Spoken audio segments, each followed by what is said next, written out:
Greetings, I'm Dr. Nick, founder of Conscious Bartending and Essential Oil Wizardry. Today I'm going to tell you a little bit about Ravintsara aromatica. This is one of my favorite practical oils. This oil reminds me of something similar to a cross between eucalyptus with a hint of lemon. It's really nice to put on topically over your lungs if you have a flu or cold. One of my favorite things about this, practically speaking, is the ability to expand the lungs, to have bronchodilatory effects in conjunction with antiviral properties.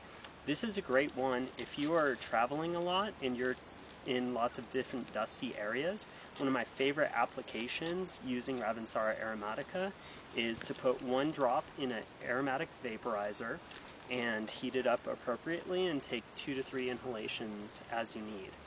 This is what I survive on when I go to different festivals and events that are in the outdoors for several days. Other things that I really think are interesting about Ravintsara that you should know about, due to its antiviral properties, I've heard wonderful things about applying this on meat to herpes outbreaks to speed up the healing process. I really also like just rubbing it on your chest. You can apply it neat or you can dilute it into a massage oil. It really feels like a natural Vicks Vapor Rub and definitely doctor approved. If you have any more questions, you can feel free to check out my website, essentialoilwizardry.com. I hope you're having an absolutely beautiful life.